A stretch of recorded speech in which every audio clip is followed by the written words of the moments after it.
We're living at a time where there's good Chi-Fi IEMs accessible at all price ranges, especially at the budget segment.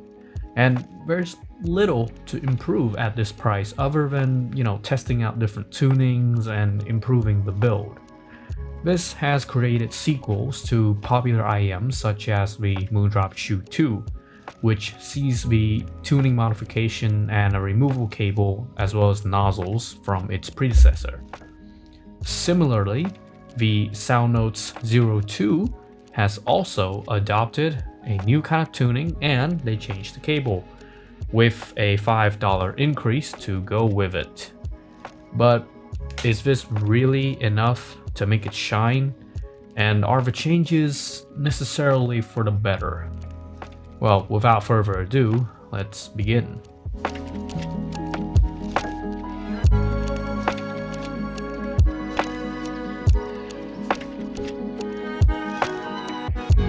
So first off is going to be the box. It's your pretty generic white cardboard box with the Zero Two rendered in the front here.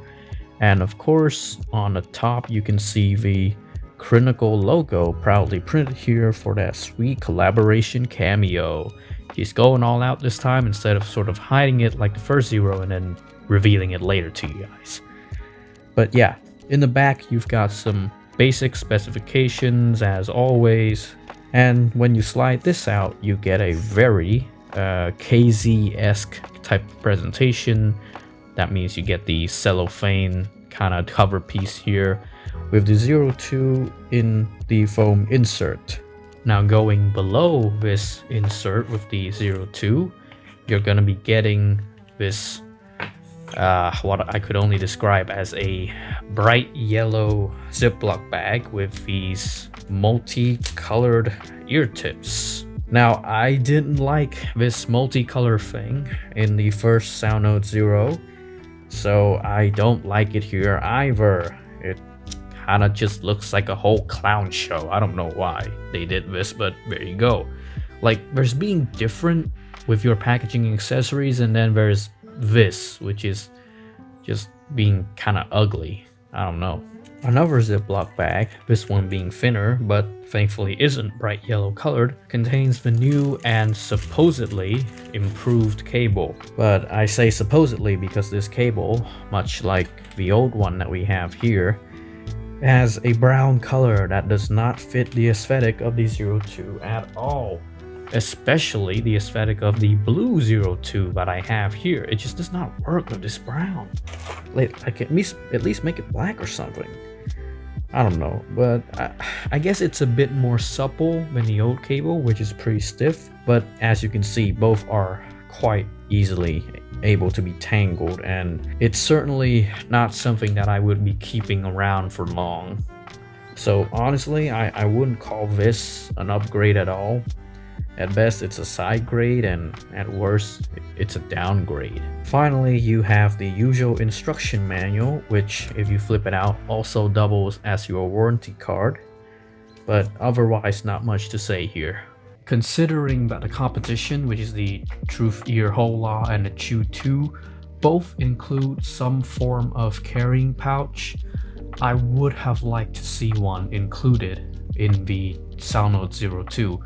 But it is, unfortunately, quite a bare bones package we're dealing with. Now let's take a look at the Salnotes Zero Two, and honestly, not much has changed from the first one, except I guess the change from, opaque plastic to being a transparent plastic. Whilst I do like the transparent plastic aesthetic, I just did not like the overall design of the Salnotes Zero One shell, and being the same thing essentially that extends to the Zero Two's shell. Also, this blue color looks pretty ugly when paired with multicolored ear tips, especially if you wait for me a minute. I'll slot this in. Look at this. With this red ear tip, I mean, honestly, this just looks like a clown nose.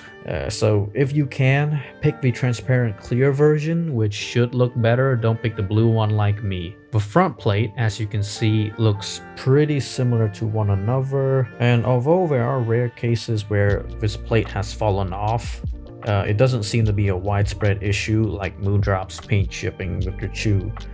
Although I wish they didn't make the plate on the Zero Two here a color of cyan, and they would just I'd rather just they kept this natural gray metal color of the 01 and then they just put that on the 02. So if anyone knows how to swap the faceplates between these two, hit me up. With the Salnotes Zero Two, you can pair it with pretty much any source and it will do just fine.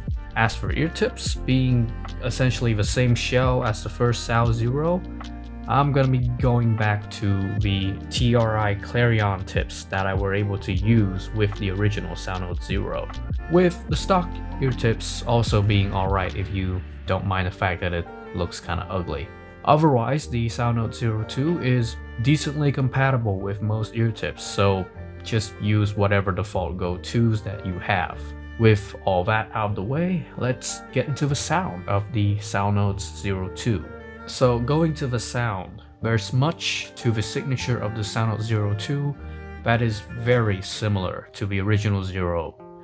Essentially, it's being modified with a bass boost, and that's sort of the biggest point of difference that you will hear. So let's start with that bass. The most notable change here has been the low end. So if the first Salnotes Zero had a solid bass output but still being pretty modest, then the Salnotes Zero Two is a lot less shy about dishing it out. As noted by Critical, this bass presentation is a departure from his usual collabs, as this time you can sort of see it both reflected on the graphs as well as hear it in real life that the mid bass has received a healthy boost. However, this manifests itself in both a good and a bad way. The good part is that there's now a good amount of warmth and fullness added to your music, which I personally do welcome. The bad part is that the driver in the Salnotes Zero Two is not suited for this kind of modification as compared to the Moondrop Chu 2, and thus the mid-bass boost of the Zero Two, even if well done and conservative, introduces some flabbiness and mud to the sound. Not necessarily due to the tuning per se, but due to the inadequate driver.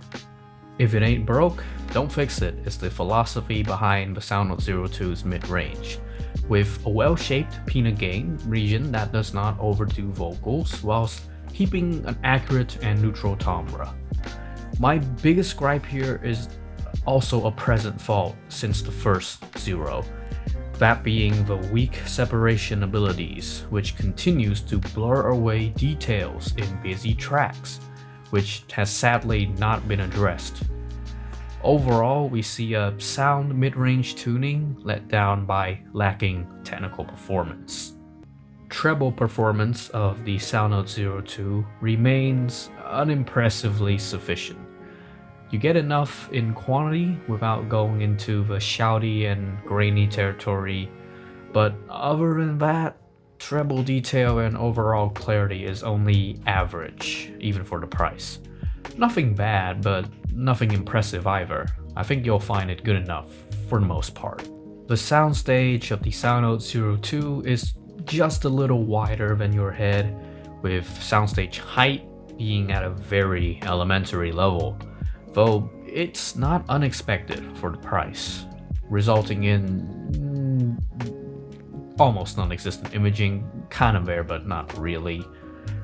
Technical ability is essentially similar to its predecessor, that is to say, just okay, and considering similarly priced competitors, it's kinda lacking. Separation of macro details are still pretty acceptable, but however, micro detail retrieval continues to leave me wanting for more, especially compared to its peers, which have at least enough resolution. Whereas with the Zero Two, it's kinda almost there, but not there just yet. I'm a bit disappointed that even with a supposedly upgraded driver, the Zero Two does not see much notable improvements, if at all.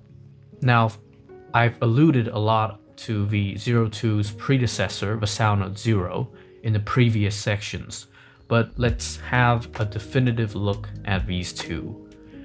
Build-wise, both Zeros are roughly the same, with the Zero Two gaining a slightly more attractive, transparent look, whilst the first Zero sticks with that opaque plastic and the more aesthetically pleasing metal gray faceplate. The cables are also roughly on par in that they're equally bad. I really don't see how the Zero Two's cable is considered an upgrade here, but sure. Sound-wise, well, the neutral tuning of the Salnotes Zero has taken on a slightly warmer, somewhat more bassy tilt on the Zero Two. We get a comparatively more impactful bass presentation with the Zero Two, which I welcome. The lower mid-range of the Zero Two is consequently slightly warmer than the first, with upper mid-range sounding essentially the same. Much can be said the same for the treble, both having equally okay presentations, but nothing notable to say here. Technical ability again is essentially very similar between the two, though the first Zero's periodic coarseness in the upper mid-range seems to have mostly been resolved with the Zero Two, possibly due to the tonality changes in tuning, but who knows, maybe it is actually the result of the upgraded driver. Overall though, I would still treat the Zero Two as a side grade to the first Zero, rather than an outright improvement. If you've not owned any of the Zeros, you can go straight to the Zero Two. Otherwise, owners of Salnotes Zero needn't upgrade now. Personally, I think that the Moondrop Chu 2 is a better buy than the Zero Two, and here are my arguments, so check this out. Despite the paint chipping issues, the Moondrop Chu still employs a more premium metal shell than the Zero Two's transparent plastic, which kinda reminds me of KZ IEMs. Now, again, from the perspective of an upgrade to the predecessor as well, the Chu 2's cable redeemed itself by being really well made and removable from the non-removable mess of the first Chu, whereas with the Zero Two, its new cable is arguably equally as bad as the first one, so I really don't see the argument for an improvement here. The Chu 2 also includes a carrying pouch, whereas with the Zero Two, you get nothing. Not only that, the Chu 2 has removable nozzles that invite the possibility of some sound mods, which the Zero Two also does not have. Sound-wise, both the Chu 2 and the Zero Two are quite similar, being bass-boosted variations of their predecessors. However, I still hold that the driver being used in the Chu 2 is of higher quality, and its technicalities, especially in imaging and micro-detail retrieval, still slightly edges over the Salnotes Zero Two. In songs where the Zero Two can somewhat kind of choke and starts to smear details, the Chu 2 has that little bit of extra separation to cut through the complexities of the mix. Thus, both in terms of build, the accessories, and the sound, and personally the Chu 2 aesthetically looks a lot better than the Zero Two, I find that the Moondrop Chu 2 is the better deal compared to the Salnotes Zero Two. Especially considering the fact that the Chu 2 retails for roughly $20 as compared to the Zero Two's $25. At the end of the day, the seeming upgrades employed for the Salnotes Zero Two from its predecessor, at least in my eyes, seem to only be side grades. The cable, although less stiff than the first Zero, continues to tangle easily, and aesthetically it clashes hard with the IEMs themselves. The added oomph from the tuning changes are a welcome addition, but technical ability seems unchanged from the Salnotes Zero, which, in my opinion, was the weakest out of the original $20 lineup, compared to the Chu, the Truthier Hola, the Tangsu Waner. Though with the Hola going out of production and the Chu 2, although admittedly it is the better deal and it's a few bucks cheaper, at least considering MSRP, The Chu 2 still has some paint chipping issues, so the Zero Two will slot itself into this market at an opportune time as the unimpressive but, if nothing else, competent choice for the budget segment.